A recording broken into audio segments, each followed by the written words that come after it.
This episode of Back to the Roots podcast is brought to you by Soil Biotics.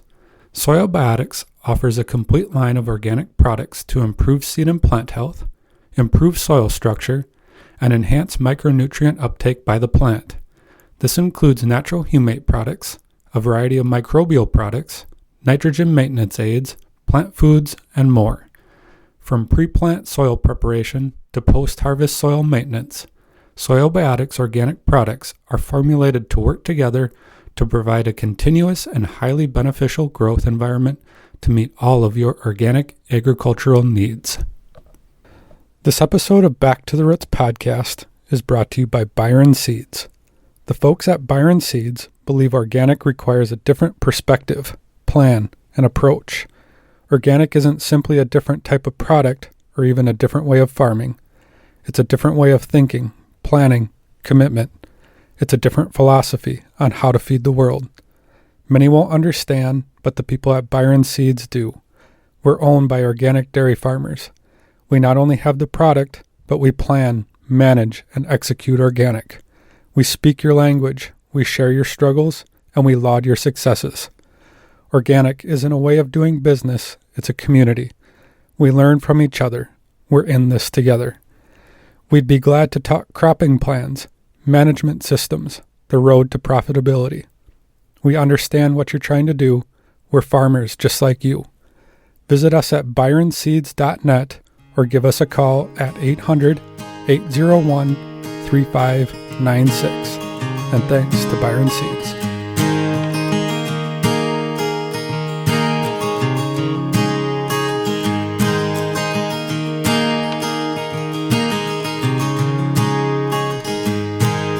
You're listening to Back to the Roots podcast. I'm Mike Klein, and along with Brian Wood, we are sitting down with David Hershberger. David Hershberger is an organic grass-fed dairy farmer in Fredericksburg, Ohio.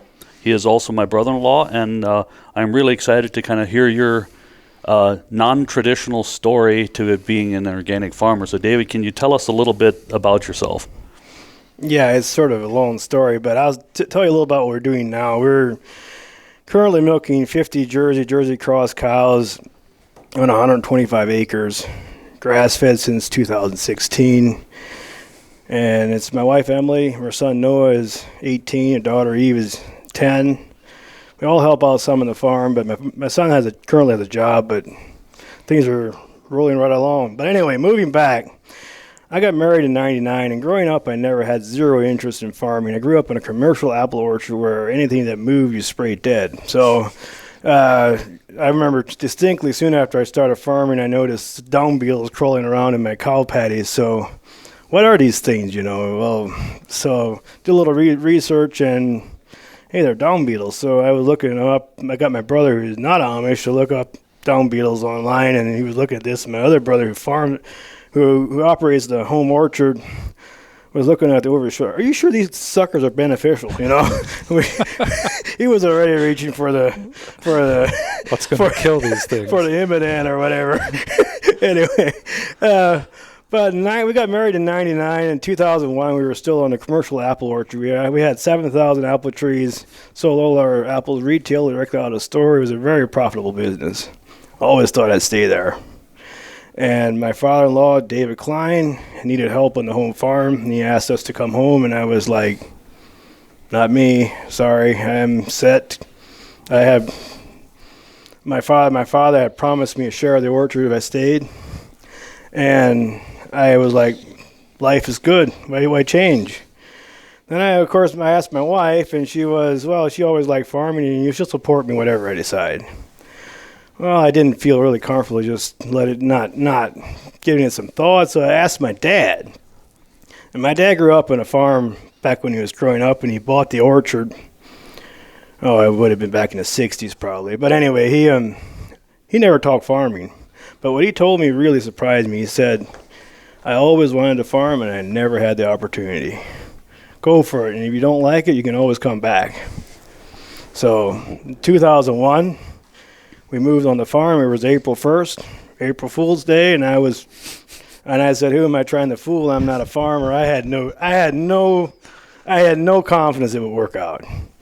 And I still remember distinctly the first day. My father-in-law farmed with horses, Belgian horses, and he was plowing his April 1st. And we went out in the barn. I'd never driven a team of horses in my life. Are you serious? Yeah. You had never driven a team of horses? Never, ever. And I'd driven a buggy horse, but draft horses are different than buggy horses, And so he showed me how to harness them up and hitch them together. And we went out, and there was this John Deere 210 walking plow. Not walking plow, it's a sulky plow, which you sit on. But it's a single bottom. Sitting there in the field, so he hitched the 3 Belgian draft horses to this plow, and he says, "Now go." And I said, I have no idea what I'm doing. Sorry. And I think right then he saw he was getting himself into something he'd rather not. But anyway, that first furrow would have broken a snake's back. I was in and out, and because you pull on a draft horse, and they just move right away. It's not like a buggy horse. I mean, it was hard staying in the right spot. And in all reality, if I just let them walk, it would have gone better. But anyway, Buddy came behind me with the walking plow and straightened those all out for me. That was in 2001. And after the first summer, I realized I liked what I was doing. I was used to working at the orchard where you did the same thing for months on end. We had 7,000 apple trees. We started trimming trees January 1st, and we got done March 1st. So it's really difficult. You have to program yourself starting a job where you can't see the end. And in farming, the chores break up the day. You can always see the end of what you're doing at that time, and the days go fast. And I enjoyed the work, but we were sending conventional milk at the time, and we're milking 25 cows, and there's 2 incomes coming off of that. And I'm a numbers guy, and I like to make money, unfortunately. And I saw after a year, I liked the work, but there's no way this is going to work because I want to make more money in this. I mean, I was young, I was ambitious. And in the fall of sometime there in 2002, George Seaman and Jim Wiedeberg from Organic Valley came to town. And my father-in-law was fortunately an organic farmer. He never bought into the spraying, commercial fertilizer ball game, and the farm was certifiable. The cows were not. Jim and George came to town, and Mrs. Yoder's Kitchen had a meeting with farmers to get a load of organic milk together. And of course, I was interested. I mean, they were paying $18, $18.25, $100, whatever it was back in that time, and we were getting paid $12, I think. So we went, and I got excited. I mean, I can do that math in my head. I mean, you get an extra $6. I was already counting the dollars at the restaurant practically. And I remember we got out and we were getting on the buggy on the way home, and I told Dad.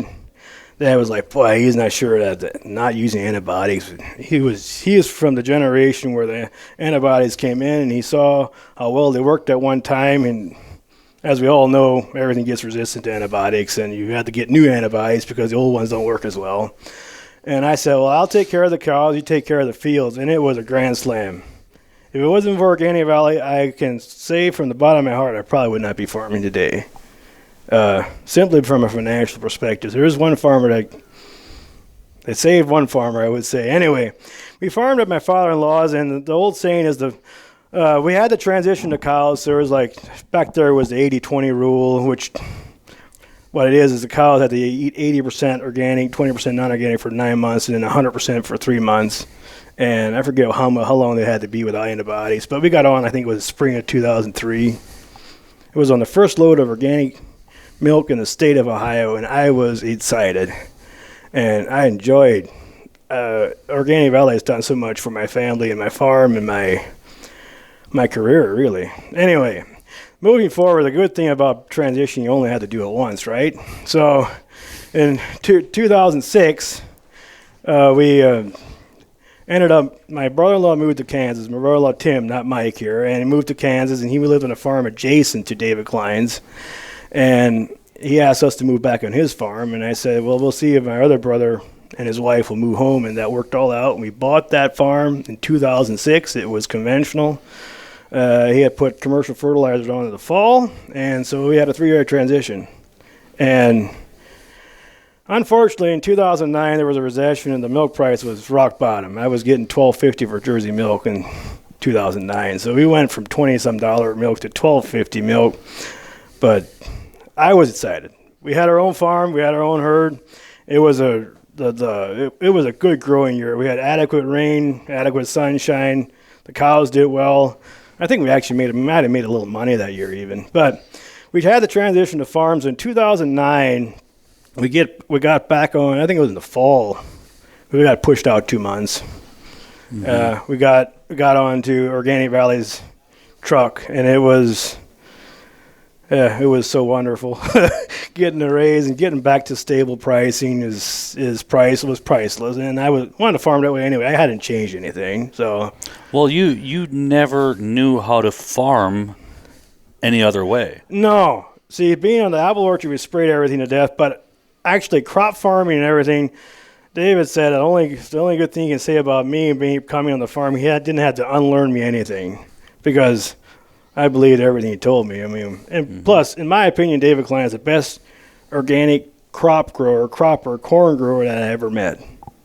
I mean, his favorite thing to do is cultivating corn. So, I mean, the corn is weedless and beautiful. I mean, so, yeah, I'm very fortunate to be coming into a situation like that. But anyway, in 2009, we got on an Organic Valley truck, and I am a diehard grazer. You know, we were living in times of inflation, and there's some things that don't inflate in price. You know, rain, sunshine has been the same price for the last, I don't know how many thousands of years. You know, you have to capitalize on things that costs are fixed. You know, those costs are fixed. So you go out, you take your cows out to graze your paddock, you can still, it's exciting. And I was a diehard grazer, and I think it was in 2012 when I heard that Organic Valley is looking for grass-fed milk. And the first route was in the state of California. And I was like, that sounds cool. Bring it further east. And I remember in a DEC call, which is Organic Valley's dairy executive committee, which I served on for 10 years from 2010 to 2020, we had a vote. How much do we pay these? What kind of premium do you pay? Because it should be a premium, you know. It's a premium product. And it was either $3 or $5. And $5, that's the amount I won. But I don't know what it is with farmers. They have a problem with somebody getting paid more than them, you know. So it was almost unanimously a couple of people, $3. But several years later, they did move up to $5 premium, and it's stayed there since. No. That's on 3.5 milk or 12.2, which is the 3.5 fat, 3.05 protein, and 5.65 other solids. So I'm milking jerseys, and my premium is actually higher. It's closer to $7 because we have over 5 butter fat, and it's with components. So I'm getting a little more premium than I actually thought at one time. What year did you transition to all grass? Well, I'm getting there. Oh. So in 2012, this was going, and then that load sort of struggled. I think the original load actually ended up quitting there in California, and they ended up getting a couple loads in Wisconsin, a load or two. And in 2016, grass milk comes to Ohio, and I was working that way. I saw the market coming. I was convinced it was a better product. I was convinced it was something for the small farmer, a niche that the small farmer can fill and nobody else. And I'm a small farmer. I mean, if I farm exactly like the farmer that milks 10,000 cows, I better be pretty good, or I'm not going to make a living, and I'm not that good. So I got to think outside the box. Anyway, so in 2016, Organic Valley comes in here and says they want a load of grass milk. And my first impulse was, well, I want to produce grass milk, but there's nobody else that's going to want to. Maybe 2 farmers that I knew of that would possibly, but we need a load, which is 48,000 ideally, but every other day. Yeah, every other day. And it being that we're smaller farmers, you know, it could take 12, 14 farmers to fill that load, you know, and that's a long shot. But we had a meeting in our shop. I called a meeting, and I was amazed how many people showed up, and we got a load of milk. And we've added 4 more since then. Yes. And I got excited, and there was one larger farm in Wayne County milking 150, 160 cows, who at that time, a lot of us were producing we had a lot of cows that were fresh in the spring, and I was really concerned the load of milk wouldn't be even in the winter. We'd be really low in the winter. And I think Jim Gosser's name made the first load happen, because it doesn't make sense to load half a load of milk to New York State. But anyway, so the first load of milk happened, and everybody's watching. They looking over the fence. How do those guys' cows look? I mean, are they doing all right? And lo and behold, they did all right. Yeah, naturally we did drop in milk some, but it was. I think that is actually one of the most surprising things being involved in 100% grass-fed dairy is we were so worried about animal condition, body condition, and how the animals keep condition blows my mind. And I think once the calves are coming up through with never having grain, it's a different ball game, it seems like. Yeah, and there's another thing. Your animals will stop milking when they start losing weight, and they get called out, which we really have very few problems with that. And anyway, we were producing grass-fed milk. We dropped the first year we produced in 2016. We were producing 11,000 pounds of milk. And I was like, boy, this is easy stuff. And the next year, sort of reality hit. We dropped down to be 9,500, I think, 9,500 pounds. That's a per lactation, a 305-day lactation for Jersey cows, and it's stayed there ever since. It's been between 9,000 and 10,000 pounds with 5% butter fat. So why did the first year work? Like, how were you able to hold your production that first year, but then it dropped and hasn't come back? That's a good question, and I think I'm wondering if the cows were milking some of their fat off. I don't know. It doesn't matter. I expected it to come back, and it never did. Probably next year. But anyway. Anyway, moving back, there were several reasons that I made the decision to go grass milk. For one thing, we were almost out of debt, so it was a low risk. I'm always future-minded. Organic Valley wants to load of milk, and I'm so co-op minded I'll bend over backwards to give Organic Valley what they want. So let's make a load. That's my thinking. They want it, let's make it. And it was low risk. I enjoy grazing. I enjoy challenges. And it ended up being a slam dunk. Actually, it's been fun, and yeah, there's a lot of folks. I can't believe the interest in grass milk. I can't believe the excitement. I can't believe how.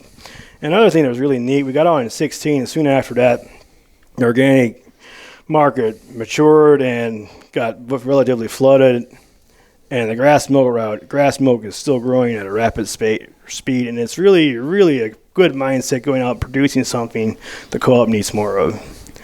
And yeah, lots of friends, lots of neighbors have all transitioned to grass milk. I think there's over 60 farmers within 30 miles of me that are grass milk. Yeah. And the most surprising thing with watching grass milk is some of the people who have transitioned to grass milk or have an interest that you never, ever thought they would have an interest in going grass-fed. But I want to go back to something you mentioned. You saw it as a market that a large farm cannot emulate. They cannot.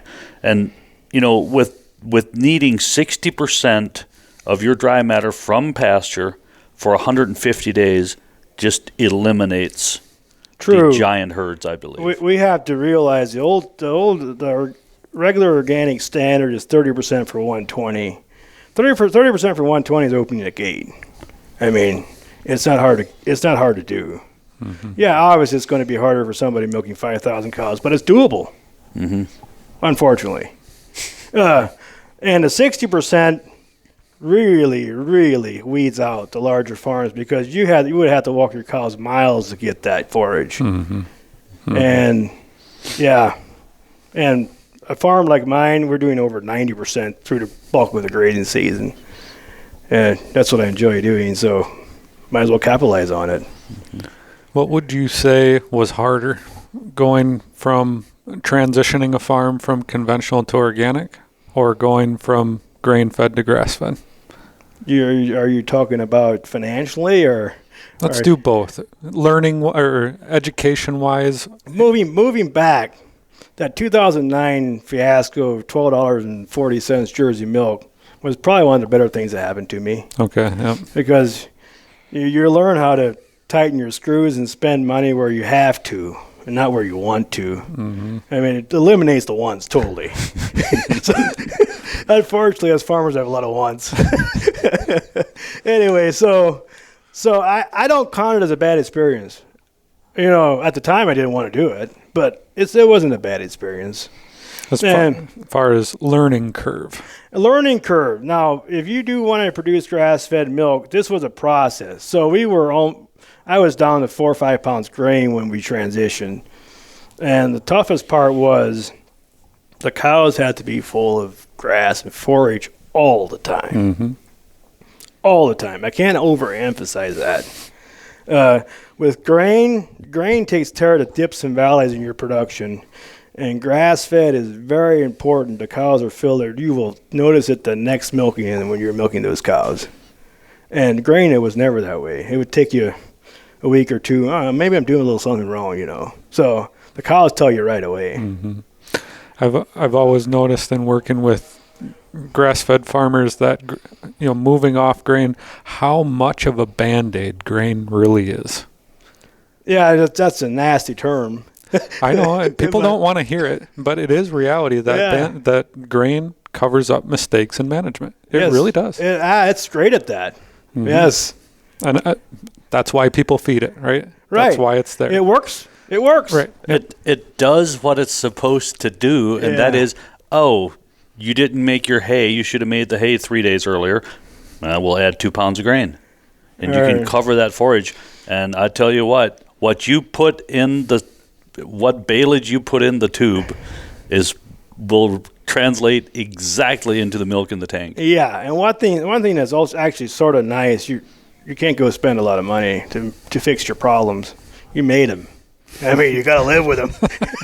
Yeah, you could probably go buy expensive hay to fix a problem, but a guy like me that grows most of his own forage, you're going to feed that forage. Mm-hmm. It's still cheaper than going and buying it. Mm-hmm. Mm-hmm. So, especially with the price of fuel, if you truck anything anywhere right now, and that's just it. You know, you hear some people say, well, you have to buy certain hay in to supplement with your own if you want to make that production. Well, if you have enough hay on your farm, I don't know of anybody that's going to buy semi-loads of hay to try to hit that number when they've got a little lesser quality sitting there, because that hay is there to feed, and you just have to focus on doing a better job at making quality forage. Quality forage is king, and pastures, clovers are king, I found. Mm-hmm. Yeah. Clover. I have a hard time making milk if it's just grass. Don't ask me why. Cows love clovers. Mm-hmm. And we manage our pastures for clovers. Mm-hmm. You're the second person that has said that he was asked what his grazing management is, and he said, I graze to raise clover. The grasses will be there. He said, if you graze for the grass, you won't have clover. Yes. You know, I hear a lot of folks say, you know, you only take the total top of 2-3 inches and you don't graze the plant down. Well, that's okay. You can maybe make milk that way, but you won't have a lot of clover. You got to open up your stand. You got to graze tighter than that, but you still got to have enough good stuff there for your cows to fill up on. Mm-hmm. That's a challenge. What is your stocking density, or how many acres per cow or cows per acre do you have? Okay, stocking density. So we have 50 cows, maybe a little more than that this year. Total cow, that's counting the nurse cows and everything. Okay. And then we have 30. We have nurse cows, by the way, but we have around 30 head of young stock, which is more than we used to, but we're carrying more young stock. There's a lot of opportunities there. If you don't need them, I'm sure there's people that are willing to buy them in the grass-fed market. So 50 cows and 125 acres, and there has been years I haven't bought anything. No, this year we were dry most of the year. I'm always going to have to buy some forage. Mm-hmm. I did a bale count, and we made 150 round bales less than that year when I didn't buy anything. Mm-hmm. And luckily this year we had a lot of annuals out. So that's going to save my year for doing a good, it's different between having a great year and a good year, you know. Did you bale that or put it in a bag? I'd baled it. Sorghum Sedan. Mm-hmm. That was the only annual that you used, sorghum Sedan? I did some 4-H sorghum. We do chop 4-H sorghum and put that in the silo. And this year my son got a job away from home, and so my silo unloader left.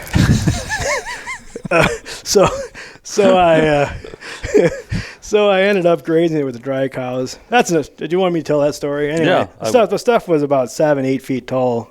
It was towards the end of July, and middle of July, and we're fall seasonal, by the way. So all the cows, 95% of my cows freshen from middle of August to the middle of October, and that was something we changed, and it surprised me. I do not like to keep my cows inside more than I have to. And when it's hot and the flies are out, the cows do not want to fill up on grass outside. So you struggle with production. But dry cows do fine. Mm-hmm. Plus, Organic Valley was yelling for more grass milk in the wintertime. Here comes the co-op mindset. I'm going to make more.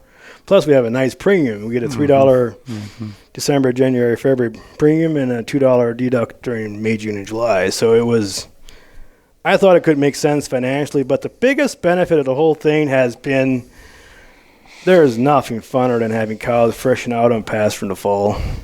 I mean, everything's clean, everything's nice, everybody's happy. Mm-hmm. Farmers happy too. The calves are healthy, the cows are healthy. It's been a good ride. Mm-hmm.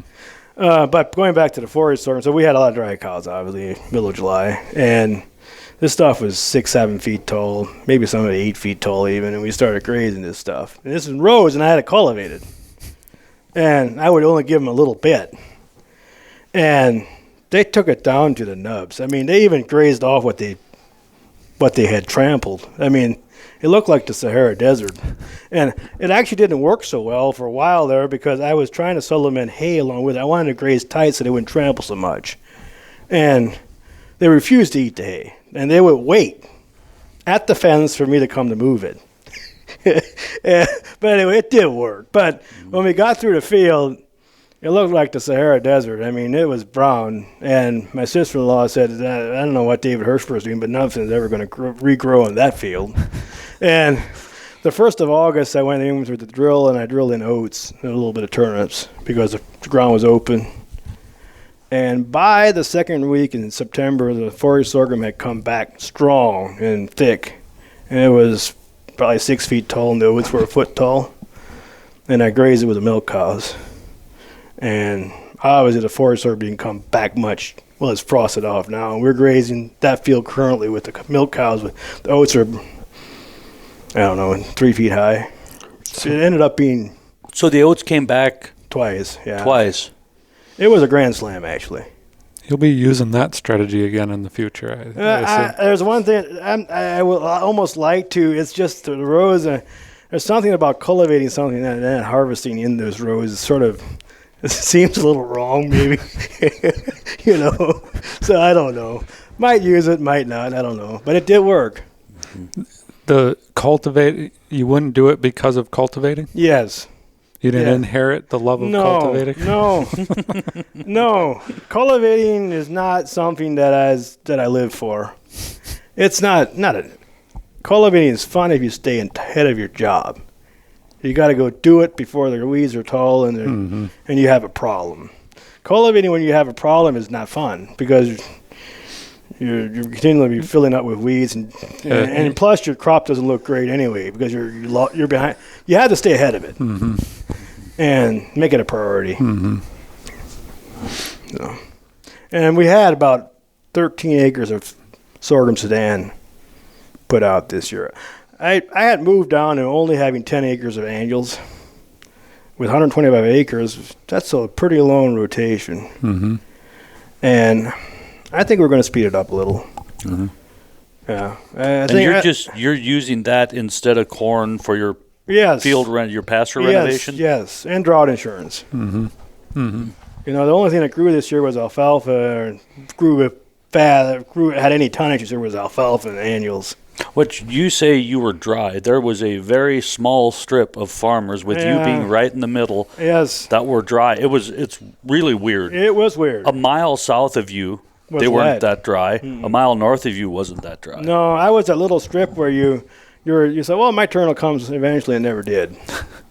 Yeah, it was dry. I keep track of rainfall. I like to keep track of things, and we had a large rain and a big windstorm in the middle of June. I think we had like 2 inches of rain, and after that, we're running about half of what our normal precipitation is. It's spread out, but it's dry. And the best fertilizer for your grass is H2O, boys. I mean, you can have the best soil in the world. If it doesn't have any moisture, your grass is not going to grow. Yeah. So with your rotation being, a 10 acres of annual on the farm every year, you're looking at about 11 years of permanent. Yes, pasture. and that's what I think we're going to do more, simply to up the tonnage. My goal is to have 2 acres per cow to raise all the feed for her and her replacement, and I'm convinced it can be done. You're saying cow, heifer, and calf? Yes. Okay. Yes. This is with jerseys and jersey crosses, but I am convinced it can be done. But you got to be aggressive. You got to do a good job, and you got to, I'll say it, you got to renovate. When are you seeing that slump? At what year do you start to see that? See, I have paddocks that haven't been renovated since 2009. When we moved on the farm, the whole home grazing farm was in perennial ryegrass and very little clover. And try to manage that organically. I, in a hurry, lost my love for ryegrass, but it has come back a little bit. I do put some in my mixes for seeding. I would, obviously, the first 3-4 years, you have an extreme boost from your original seeding. And I'd say up to, it depends on how good your soil, up to 8, 9, 10 years, you can do well. You can. But the places I struggle the most, I obviously can't reach. I rent fields from neighbors where the cows can't go to. And I would say those are closer. A hayfield will start losing production in 5 years.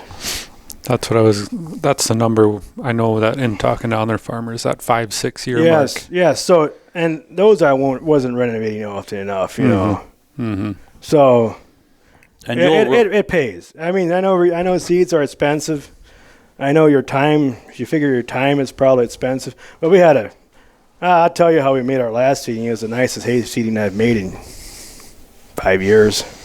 We took our forage sorghum off last fall. We chopped that, put that in the silo. That's back when I had my silo unloader. and I ran across lightly with a tiller after I had harvested that. That was like the second week in October here in Ohio. And I ran across with a drill and put in triticale. And in March, I ran across with a brilliant seeder and just broadcast it on top into my triticale. With the brilliant, you just flattened. I ran across the triticale is probably 3 inches tall and bright green in mid-March, and it looked like a perfect stand. So seeds are expensive, and I was sure I was wasting my time and my money. And the reason I used the brilliant seeder, you could have just broadcasted with it like one of those 12-volt spinner seeders. I have one. But I wanted to have a really uniform stand. That's why I used the brilliant. And the nice hands. Well, we harvested the triticale second week in May when it was peak quality. And it came back, unfortunately, because I guess there was not enough heads pushing. And so we harvested it again in 1st of July, somewhere in there. And it was all headed out, and there was some weeds in it, and it wasn't grass milk forage all, it was all headed out. So I baled it. Did it have heads the second? Oh, yeah, all of it. Oh. And so I baled it dry I waited for a dry week, and I baled it dry for the mules. I farm with mules, by the way. And ended up being decent mule feed. And my son went and mowed that hay, that triticale the second time. He came home and he says, "Dad, it's like you said, there's nothing going to come." So I went and raked it, and when I was raking that hay, I saw, there are little plants here and there, but it's probably a flop, but maybe I can still salvage it in August by running across the drill with something else, Unbelievable stand. Unbelievable. Totally blew my mind away. I went in there and went up and checked the hay. This is off the farm. I went and checked it mid-August, and I was like, good grief. I mean, it was a perfect hay stand. There was some ragweed in it because of it being a new seeding. We baled it off, and I made another cutting here in October. Nicest hay stand I've made in 5 years, hands down. Simplest hay stand I've made in 5 years, hands down. Will you be doing that again? Yeah, absolutely. Got 14 acres of triticale out. I tilled my sorghum sedan and put triticale out here in October. Okay. And doing it again. What were you broadcasting on? It was alfalfa, red clover, a little bit of grasses. Okay. What do you have, like just one species of clover, one species of alfalfa, or what are your mixes? Okay. The alfalfa, I've never found the golden one. I continually try new varieties. Red clover, there's a lot of good ones. There's just none of them hang around. They stay around a couple of years and disappear. Red clover is a golden forage. Grass-fed cows love red clover. I mean, they go crazy for it. But after 2-3 years, even if you babysit it, it goes away. I am going to experiment with frost seeding red clover in my hay fields in the spring. Some of them. I haven't done that yet. Well, not recently anyway. But wouldn't it actually almost make sense to take the brilliant into your hay seedings instead of frost seeding it? Because you'd have seed to soil contact. Yeah, I would be a little doubtful because the main thing is you need seed to soil contact, but you need sunlight. And if your stand doesn't, the triticale open up enough to give my stand life. If it had always been thick and nice, my seeding wouldn't have made it. They need sunlight. But so I've been hearing a lot in the last couple of years about people and their mixes. Let's say they go with alfalfa, red clover, metafescue, and whatever. But they're going with like 3 or 4 different varieties of alfalfa, 3 or 4 different varieties of clover, all these different ones because they have different traits, or not, shouldn't say traits, but they have different strains. Yep, and characteristics where this clover might be more drought tolerant, this one does better in wet years. No, this is my first year I did that. I used 3 different kinds of alfalfa. Okay. Just for experiment. Yeah, it did great. Was it alfalfa or was it? I would credit it. Alfalfa loves a firm seed bed. It was more firm than that, what I had. I mean, I could have played basketball on that field. Well, that's what you're supposed to be able to do is dribble a basketball when you make your seed. Yeah, and I think that was a lot of it. Us horse farmers don't deal a lot with compaction. So I would plow that field. I would harrow it numerous times, and the ground would still be soft. I mean, but you can't dribble a basketball on that. With horse farming, one of the strengths is we don't have compaction, but you can't get alfalfa started as easily that way. My opinion. Yeah. And you also, what you don't have is, you can't go fast with a field finishing tool and turn it into a sandbox. No. That'll really pack down. Because a horse is going to walk at 3.5 miles an hour. If you want to go faster than that, the horses are running away. And in particular with harrowing, they're not moving that fast probably because you're on loose soil. Yeah. So it's extremely exciting, the triticale. I haven't fed any of the triticale. My grass-fed friends tell me it's the best feed out there. We should get it before it heads out. I'm waiting until winter hits, and I'll probably open up the tube. Now, I saw last year on another farmer that raises a lot of triticale, like the heads shot out, but the heads stayed empty for 3 to 4 days before there was anything in the head. I wonder what the quality is in that. Oh, it should have been mowed, I think. I think so, too. 3 to 4 days If you earlier. find your heads pushing, I'm saying this, I never fed any, but if you find the heads, you open up and you're looking for a head and it's in boot, you better go get the hay mower. I talked to a friend of mine. Several years ago, he had triticale out, and he heard that, and he went and got the hay mower and mowed it. Then it started raining. And it rained for a solid week. And this stuff he thought was mulch. Raked it together and baled it. It gave a lot of bales, wet, soggy bales, and his cows literally crawling each other to get to it. So it was the first thing they ate. Really? You would think it was trash. Yeah. Sort of interesting. Yeah. And I think timing on that is the key. And I've heard that when I talk with a farmer in Lancaster County who does a lot of triticale. He says, don't look at the forecast. Look at the boot stage. Before the seed head is out and mow it. Don't look at the it is better feed if it gets rained on than if it's in boot and it doesn't get, if it's in head and it doesn't get rained on. So, because your palatability in the stem is gone once it. Yeah, and for grass fed, like I said, forage is king. It is pretty important to get that at the right stage, I think. And unfortunately, here in Ohio, in the second week of May, it's often raining. So I'll probably get a triticale rained on next year. This year we had a little window where I got it off. So I want to ask about your nurse cows too. What got you on that track? Well, we switched to fall seasonal. I didn't tell my wife. So we were probably 75% fall, 25% spring at that time. This is 3 years ago.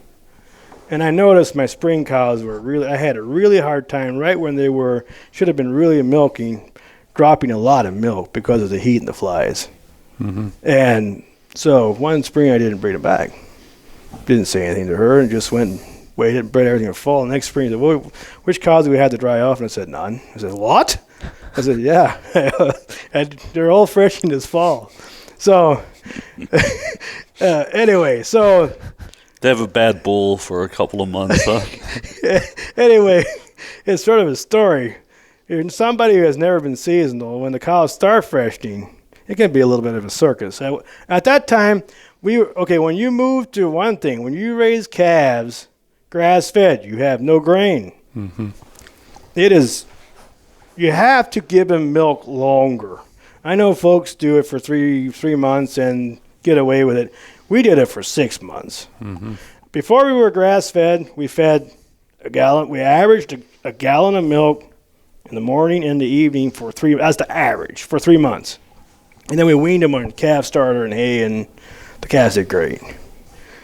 I knew I would probably struggle for the calves doing well that way. So when we moved to grass-fed, I was worried about that. But I'm also a tightwad, so I didn't want to feed all my profits to my calves. So I did a half a gallon of milk per milking, and if they and filled them up with warm water afterwards, so they'd still tank up. Water's really cheap in our farm anyway, and did it for 6 months, and that's a lot of milk packing. We had a barrel feeder, one of those barrels with maybe 12 nipples on it, and the calves on there, but the calves did great. They did. And kept a nice, soft, grassy hay in front of them at all times. And by 6 months, you started adding more water and took a little milk out and weaned them out, and they didn't even know what was happening. But anyway, so this is our first year of seasonal. All at once, you're dropping 4 or 5 calves a day. And, where do we put this calf? The box still is full. I'm tired of this bottle feeling. Well, here's a cow that's got a high somatic cell. Well, this makes sense, Here's the cow, here's the calf. Have at it. So that's the way it started. We put a couple calves in a cow, and finally we ended up moving that up to the calf barn like that, and we just kept adding calves and cows and never looked back. And it's probably one of the better things I've ever done. For one thing, everybody's happy. The calves are happy. The cows are happy. I think the consumers will probably be happy. And you're happy. And I'm happy. I don't have to pack milk or pack milk for 6 months. And the good thing about nurse cows is, some people might disagree with me, but I don't have a TMR mixer. So we keep several kinds of bale out for our milk cows.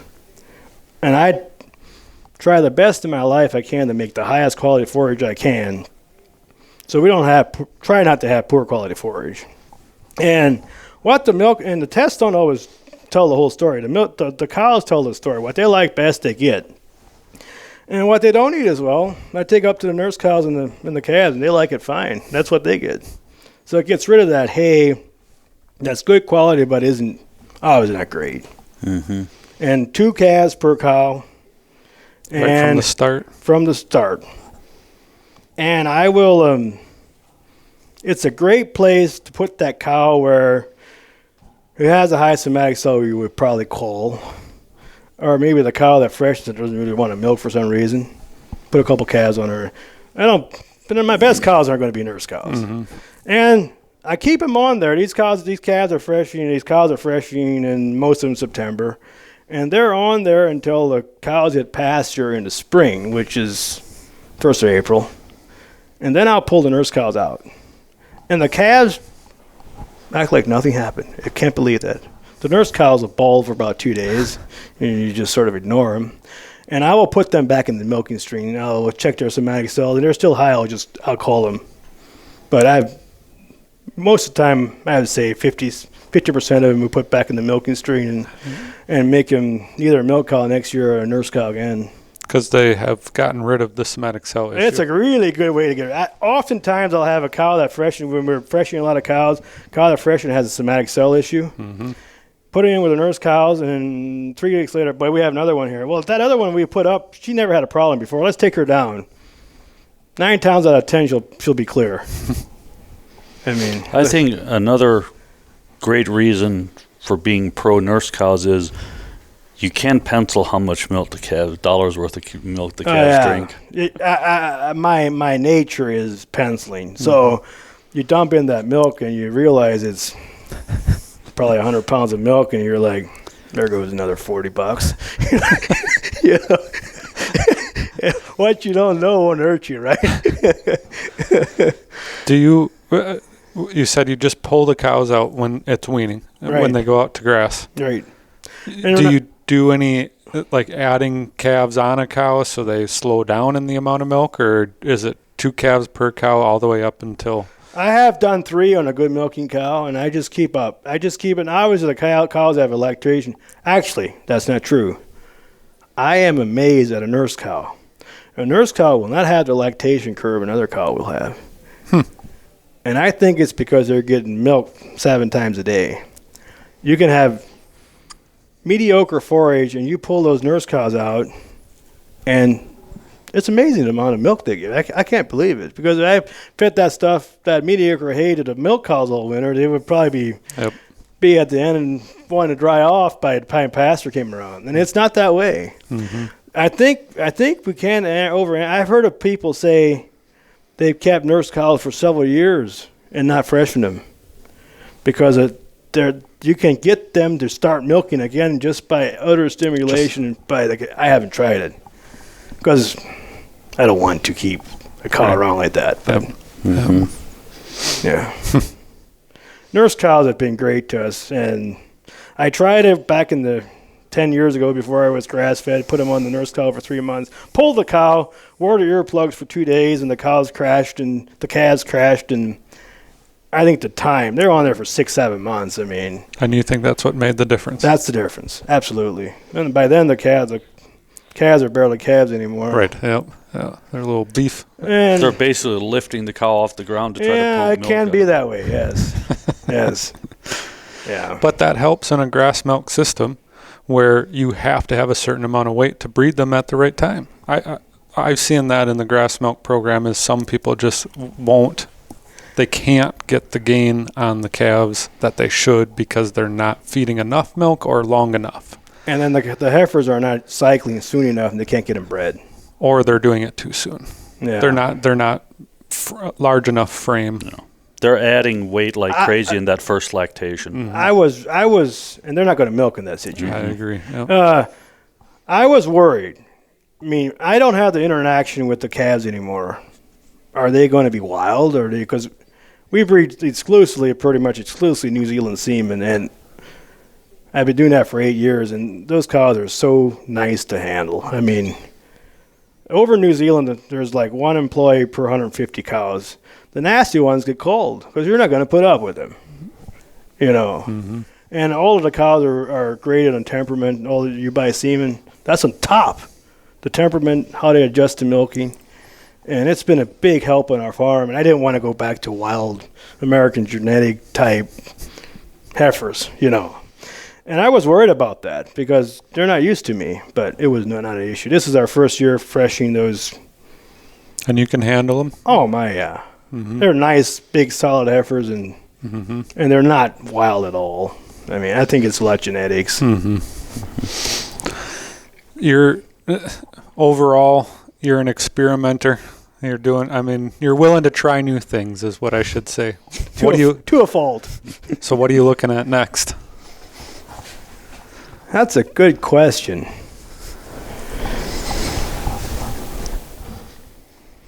I don't know. I'm sure I'm going to try stuff. We are crossbreeding a little more than we used to. And For what reason? And to what? What are you going for? I'm going for, I would like to have a little bigger cow that milks a little more, but not lose any components. Oh, I'm sure that'll exist. Hey, you got to try. We're crossbreeding for the last several years. We used some crossbreeding with what they call Kiwi cross. It's a New Zealand crossbred between Jersey and Holstein. They created almost their exclusive breed.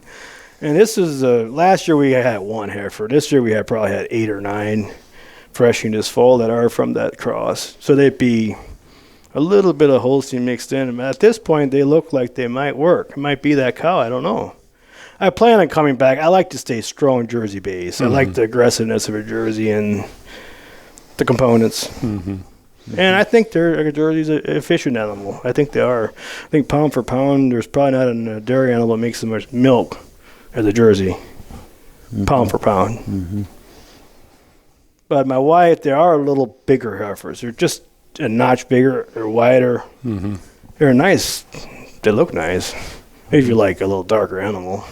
And but we milk in a flat barn with headlocks and a pipeline, and these aren't so used to that. So the first couple of milkings, it's my wife and I trying to push these into the headlocks and get a couple dirty looks occasionally.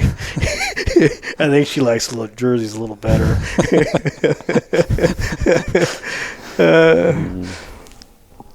Well, David, this was really interesting. Even though you're my brother-in-law, I had no idea that you hadn't driven a team of horses before you moved to the farm. So I should move back. I'm switched to mules, And the reason was a mule is more feed efficient. That was the only reason. So my brother-in-law Tim moved back from Kansas, and he said he needs horses.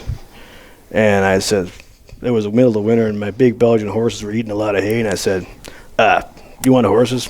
I got horses. So we went up in the barn, and before we left, we sold him all the horses, the harnesses, the collars, and the whole 9 yards. And I went and bought mules. I've never driven a mule in my life. So I'm a guy that is willing to try things. Yeah, I am noticing that. Well, David, this was really enjoyable. Thank you so much for being on, and I love hearing farmers trying new things, and I think what you're doing grass-fed is really impressive. Yeah, moving back to what's next, the co-op mindset in me is still there. What does a co-op need or want? That's probably a big next. I don't see it changing anytime soon as far as grass-fed goes. Well, thanks for joining us. Yeah, thank you. Yeah, thanks, David.